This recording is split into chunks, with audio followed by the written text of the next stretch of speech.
Welcome to the National Assembly of Nigeria, the country's highest legislative body.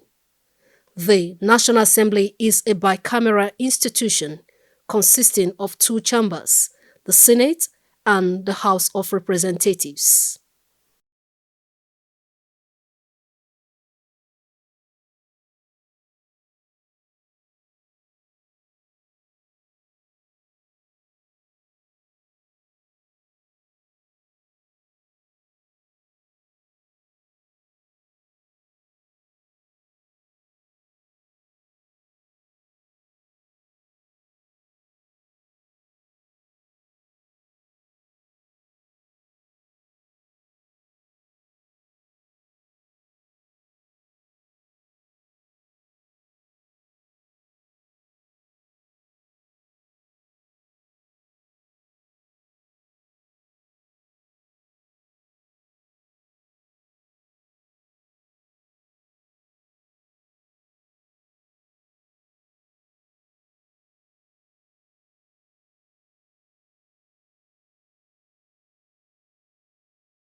The Senate has 109 members, with each of the 36 states in Nigeria represented by 3 senators. The House of Representatives, on the other hand, has 360 members, with each state represented by a number of representatives proportional to its population. Together, these two chambers work in harmony to make laws, oversee the executive arm of government, and represent the interests of the Nigerian people.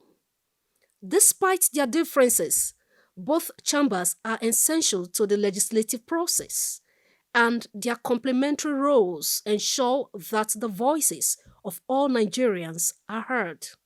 After 24 years of uninterrupted democracy in the Federal Republic of Nigeria, history was made on the 13th of June 2023 when the 10th Assembly was inaugurated. And bear true allegiance to the Federal Republic of Nigeria. to the Federal Republic of Nigeria. And that I will preserve, And that I will preserve, protect, protect, and defend the Constitution of the Federal Republic of Nigeria. the Constitution of the Federal Republic of Nigeria. So help me God. So help me God. The Federal Republic of Nigeria, to the Federal Republic of Nigeria, that as the Speaker of the House of Representatives, that as the Speaker of the House of Representatives, I will perform my functions I will perform my functions honestly, honestly, to the best of my ability. to the best of my ability. From day one, the 10th National Assembly left no one in doubt about their preparedness and determination to walk the talk. The President of the Senate, distinguished Senator Godswill Obot Akpabio, perhaps set the pace for the 10th Assembly during his inaugural speech. I will continue to be one amongst you, and I'll work with you, for you, beside you. I'll be a Senate President that will stand for all. What has happened today is historic. This is the first time in the Nigerian Senate that you have 8 political parties seated in one chamber. What that means is that as soon as you pass through the door to enter these red chambers, you become a senator of the Federal Republic of Nigeria and no longer of your political party, and I will treat you so. The Speaker of the House of Representatives, Right Honorable Tajuddin Abbas, promised a good working relationship with members across the aisles. It's about honoring the trust that has been placed on us and working tirelessly to deliver on our promises of good governance and effective representation.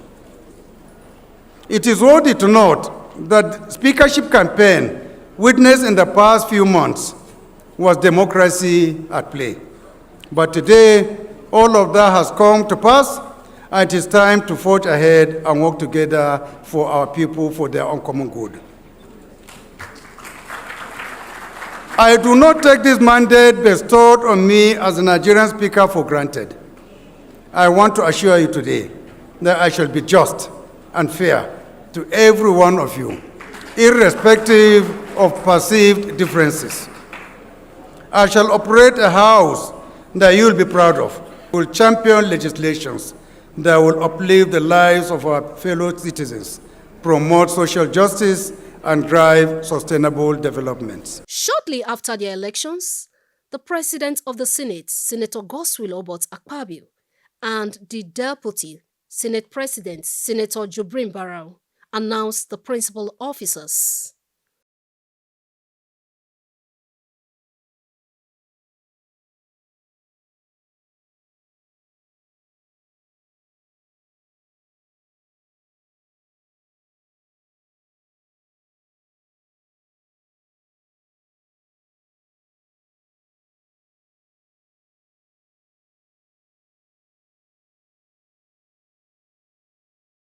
In the same vein, the Speaker of the House of Representatives, Right Honorable Tajuddin Abbas, and the Deputy Speaker, Honorable Benjamin Okezie-Kalu, announced the principal officers of the House of Representatives.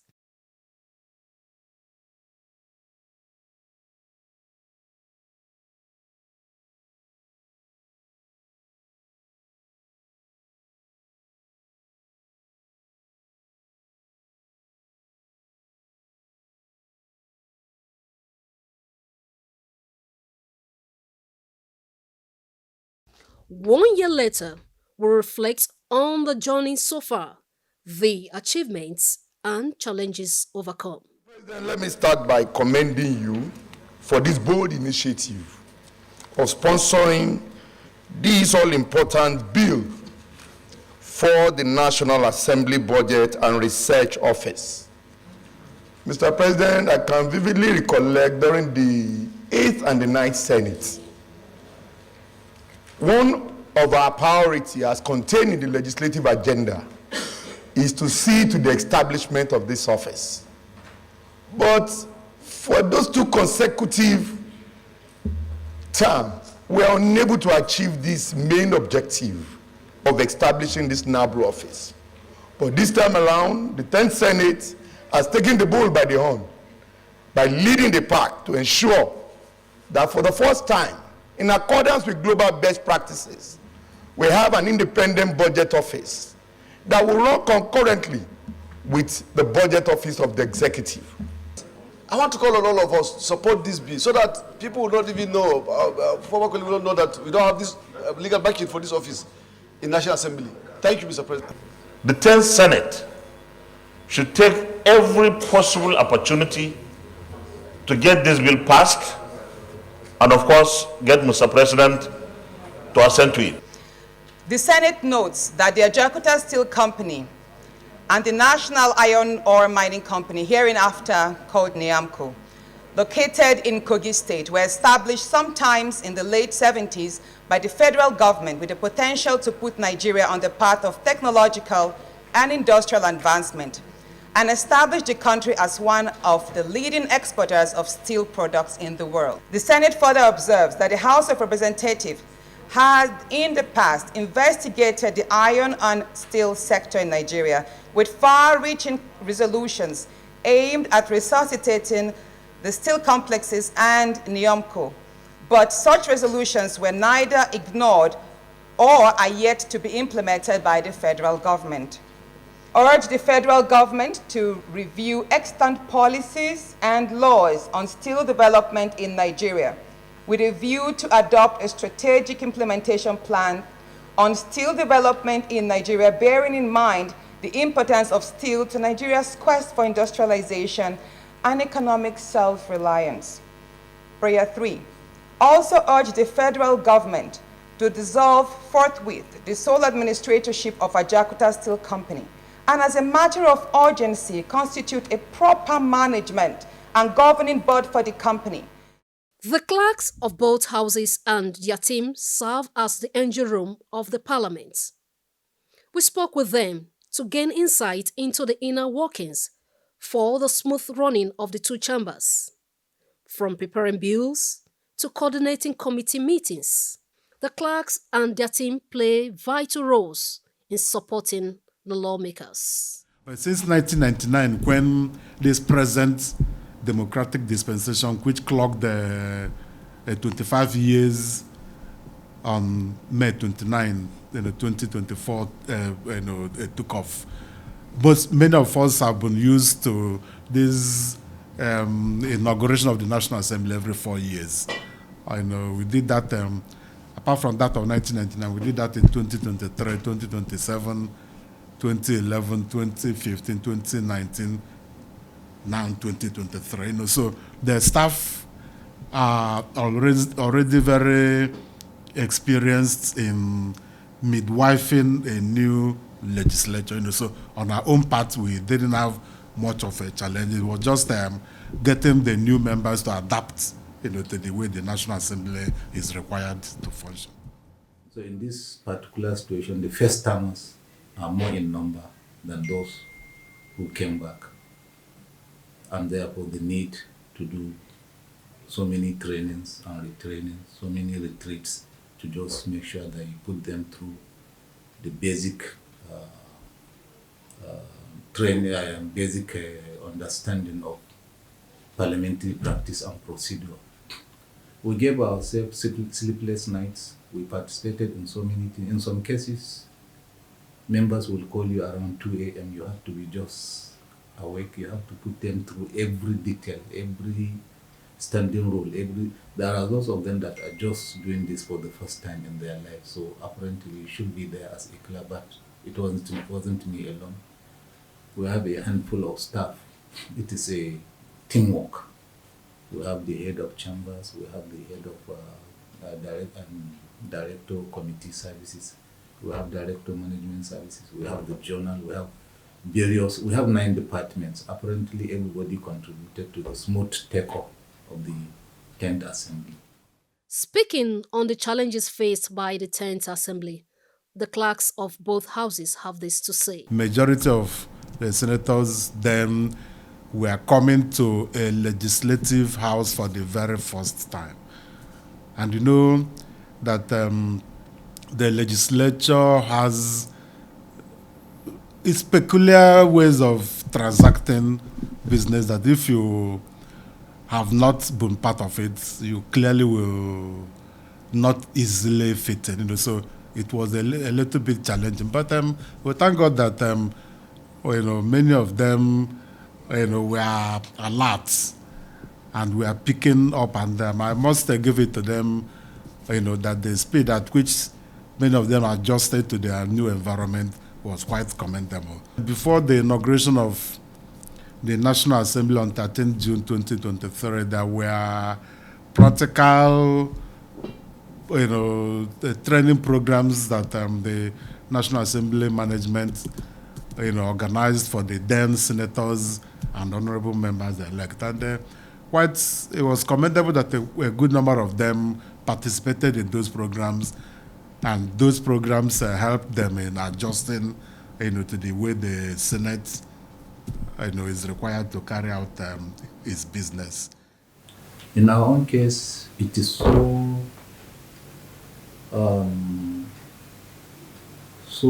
overwhelming that we had to increase the number of committees from 109 to 140. On a given day, I used to receive like 10 motions of public importance, urgent public importance. We used to have 2 in the 9th Assembly. But this time around, on daily basis, even other petitions, one member can come with like 10 petitions in a day. At the beginning, we used to sit till 6 p.m. sometimes before we get to consideration. Everybody has this zeal, has this energy to contribute. He's ready to show his finesse, his ability to do parliamentary work. The clerks commended the lawmakers for outstanding performances within a short time. The evolution of the executive in terms of doing things. There is this understanding between the National Assembly, this 10th Assembly, and the executive. Every time they have something to pursue, they come together first to understand the merits and the demerits of this of whatever policy it is they want to push. If it is within the purview, if it is within the understanding and the understanding of the general public and even the presidency, that if those things are done, then the two work together smoothly to make sure it is done. The House of Reps is considered as the people's parliament. So whatever they do is usually at least 90% in the interest of the public. If you look at the current issue of the minimum wage, you see that it will look as if National Assembly is on the part of the government and at the same time on the part of the people. They are even praying for more. Beyond the minimum wage, they are asking for a living wage for the citizens of the country. So this collaboration between the parliament and the executive has really worked to make things work out easier for us. Major achievements the National Assembly, the 10th National Assembly, has achieved is the swift consideration and the confirmation of ministerial nominees that the Mr. President forwarded to the National Assembly. You will recall that the National Assembly was supposed to proceed on its annual vacation about that period when the Mr. President forwarded the list of ministerial nominees. So but the National Assembly had to forego proceeding on its annual vacation in order to conduct the screening of the ministerial nominees, which lasted for almost 2 weeks, and they were able to clear the entire 46 or thereabout nominees that Mr. President forwarded to the National Assembly. And so to me, that was a significant achievement and a major sacrifice that the members had to make, because usually the date of the annual vacation is usually known. So many members of the National Assembly had already booked, those who wanted to travel outside the country had already booked their flights and made them travel arrangements. But they had to shelve all those. There were some times that the National Assembly held sittings on a Friday and on a Saturday in order to be able to meet up with that crucial national assignment. We increased the number of matters of urgent public importance to 3 instead of the former 2 because of their zeal to want to present it. Then the motions, sometimes they are countless because one member coming with 10 and you don't know the rest what they will have. Sometimes we spend like 2 hours on the preliminaries of the order paper. So actually, this set of members are very, very intelligent and they are ready to work. So across the country, we have the likes of Amotekun, we have Neighborhood Watch, we have Ebu Beagu in the southeast. What we're trying to do and what this bill seeks to do is to streamline those activities in such a way that those organizations do not fall on the other side of the law. We don't need a soothsayer to tell us that it's timely and appropriate for us to have a state policing. The state government must embark on establishment of what we call civilian JTF to augment the effort of our Nigerian military and other agents of coercion in the operations in the Northeast. Because this is not the first time that this attempt is made. It's like we have always loved inflicting pains on ourselves. This state police had been proposed in the 8th Assembly, it failed. The 9th Assembly, it failed. Here again we are, the 10th Assembly. I want to urge all of us, we have had enough of insecurity. This is one sure way of guaranteeing that we can sleep with our 2 eyes closed. Impetus to the communities. You are so conscious that you have security. What we are talking about now is the legal support so that they can arm themselves openly. That is what we are talking about. There is no need for us to go against this bill. My dear colleagues, please, let's expand our reasonings. Let's not be myopic, looking at the negative aspect of it. The benefits are overwhelming. Drafting of legislative bills in the House received a boost as Honorable Mohammed Danjuma got elected as a member House of Representatives, representing Dawakin Tofa Federal Constituency in Kano State. He speaks on the importance of education. He stressed the need to tackle the challenge of out-of-school children. I served in National Assembly. I was in charge of drafting bills for so many years. In 1999, when democracy returned to Nigeria, I have been in charge of drafting all the bills that became act now from 1999 to 2020 when I exited service on ground of retirement. Every society has what we call decadence.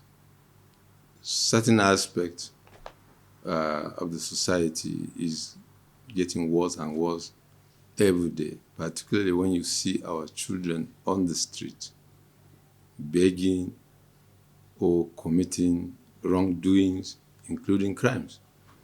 So, it was the thought of this parliament that we want to stop seeing those children on the street. When you allow children without education on the street, definitely you expect commission of crimes. So many things will go wrong. And therefore, that bill is very, very important, and it will complement other laws that regulate the educational sector.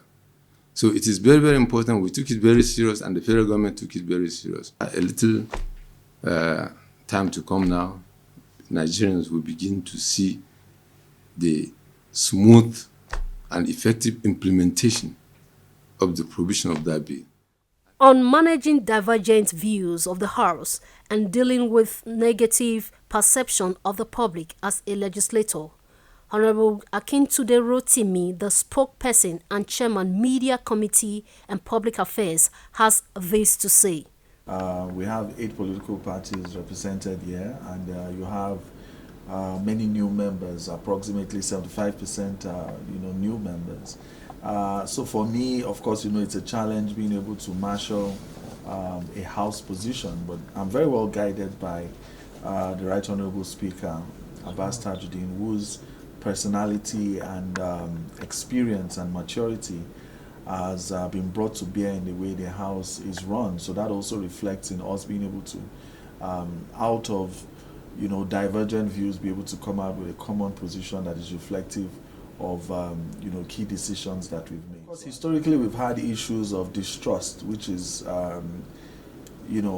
distrust for government across the world. Increasingly there are issues of even anti-intellectualism. Nobody likes to listen to reason, and everybody's just so. A lot of people are just so driven by the emotions as against wanting to engage with the issues. So, for us, it's to appeal to the public first of all. With facts, with as much information as possible, while also trying to, not lecture them, but at least give them insights into how it is that government actually runs. The 10th Assembly, while revisiting the constitutional review, which started in the 9th Assembly, the Deputy Speaker, House of Representatives and Chairman, Constitutional Review, Right Honorable Benjamin Kalu, said every review has brought significant importance to the existing constitution. As James Madison, the father of the American Constitution, once eloquently stated, the Constitution of a republic ought to contain within itself provisions for its own improvement, as time and circumstance may require. Thus, the call to action is clear, and the pathway forward is illuminated by the principles of dialogue, principles of advocacy, principles of participation, principles of unity and inclusivity. Let us heed the voices of our fellow citizens from all walks of life and engage in open, inclusive, and transparent dialogue on constitutional reform. Let us bridge divides. Let us build consensus. Let us forge a common vision for the future of Nigeria. We must advocate tirelessly for change, holding our elected representatives accountable, demanding accountability at every turn. Participation is not merely a right. It is sacred duty bestowed upon us as citizens of this great nation. Call upon every one of you to actively participate in the constitutional reform process, to lend your voices, ideas, and expertise, to craft a constitution that reflects the values and aspirations of all Nigerians. As John Marshall, the one-time American Secretary of State, once said, the people made the Constitution, and the people can unmake it. It is the creature of their will and lives by their will. A Constitution Review Committee of the 10th National Assembly stands ready to embrace the challenges and the opportunities that lie ahead, leveraging the power of technology, social media, and inclusive engagement. We will ensure that every voice is heard, every perspective is considered. Yeah, and inclusive engagement. We will ensure that every voice is heard, every perspective. An example is the Cybercrime Act that we talked about. The National Assembly passed that act, and there is no need pretending. A lot of members were worried that we passed a bad law, but it is not a bad law. It is lack of understanding. And that's why we keep saying that sometimes you don't shy away from what you think is the truth and reality. The act protects the Nigerian people. By Section 14, primary purpose of government is security of lives and property of Nigerians. And today, crime is moving from the kinetic, the physical. Major crimes are committed in the airspace. Cybercrime is everywhere. And it's easy for cybercrime to collapse a country much, much faster than the physical crime. And so that law, it's to provide that particular section that is causing all the brouhaha, is an attempt to fund the enhancement and protection of cyberspace in Nigeria. And what we did was to ask that those who also benefit from cyberspace, some persons are doing business in cyberspace, making profit in cyberspace, not you and I, not the ordinary Nigerian. As they make those profits, as they do their business in cyberspace, they pay a little token of 0.005 to the government to enable the government have more fund to protect the Nigerian cyberspace. So those that are supposed to be taxed are clearly stated in the law, not Nigerians, not the ordinary Nigerians. Honorable Mutar Shagaya, one of the youngest and vibrant members of the House, speaks on the enabling environment working across the aisle. Let me commend the Right Honourable Speaker, Right Honourable Tajuddin Abbas, for ensuring that the 10th Assembly has been a harmonious House, and particularly around the areas of intergenerational solidarity. As you can see, I'm youth, I'm under 35, and a lot of my colleagues are above 35, and yet we're able to align our thoughts and visions and come to resolutions for the betterment of Nigerians. On the performance of the 10th Assembly, distinguished Senator Ireti Kengigbe commended the Assembly with the belief that there are areas that could be improved on. Most of the committees I belong to, I think we're doing a good job. But obviously there are some where I feel a lot more can be done. Other things like, okay, as you said, I'm a new senator.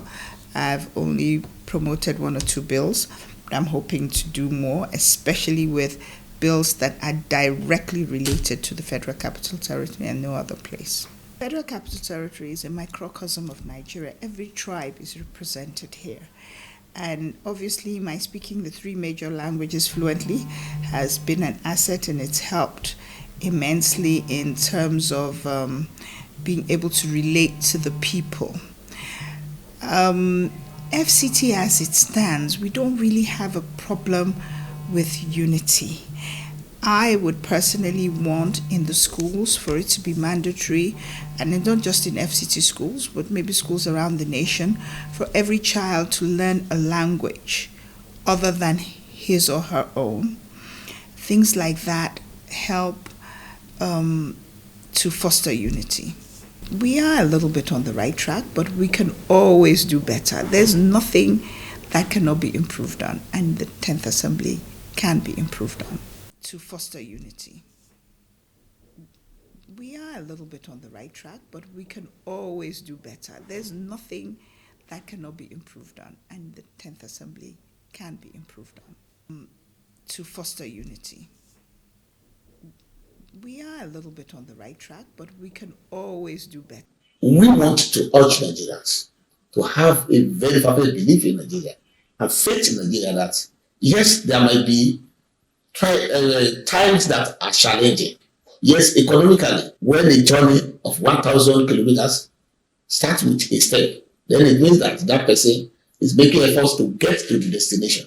So the federal government has already taken a step, and then Nigerians should watch and then be calm, and then at times give very constructive advices, suggests to government, suggests to those of us that are in the National Assembly, either through our constituency offices or even as a group, to come to the National Assembly, ask questions, then tell us what they feel and what they want us to do. But I'm just assuring that Nigerians will get the best bargain from this 10th National Assembly, because very soon we will be out there to rejig the electoral law. Very soon we'll be out there to rejig the constitution. And then by that time, so we want all Nigerians to come out and participate.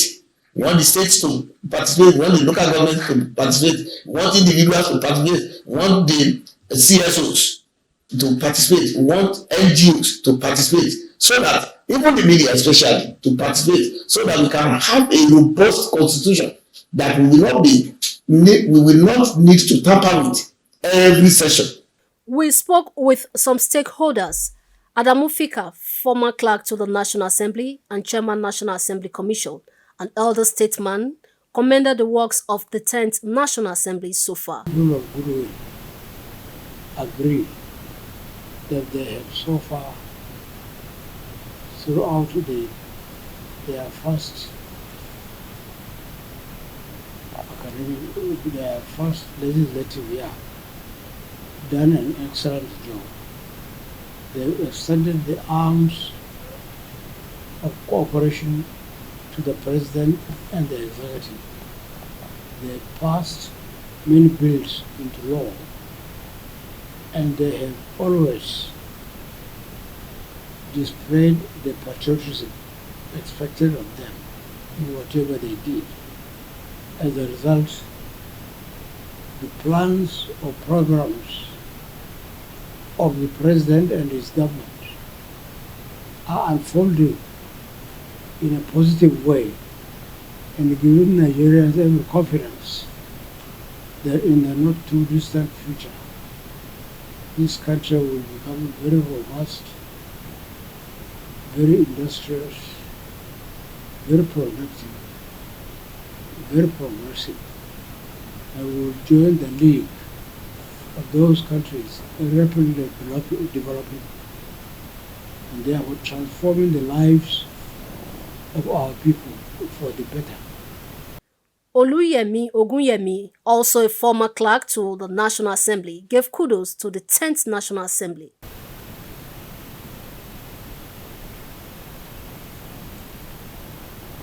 I have been following the their activities in this area, and they have shown that they know what they are doing,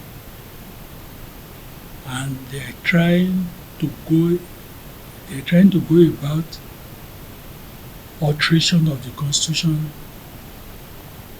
as specifically prescribed in the Constitution itself, in a constitutional, legal, and civilized manner. If they continue the way they are going, in the next 4 years, by the time they are completing the end of their term, we will definitely see a lot of transformation in the lives of Nigerians. He observed and commended them for establishing the National Assembly Pension Board. A board has been created by a law of National Assembly to manage the pensions of retired staff of National Assembly. The provision for the constitution of that board is being followed. During the Open Week program organized by the House of Representatives, the National Assembly Clerk, Magaji Tambuwa, advised the legislators to run an open and all-inclusive legislation. Let me salute your courage and commitment to deepening democracy and fostering inclusivity in our beloved country. Together, let us work towards building a Nigeria that is just, equitable, and prosperous for all.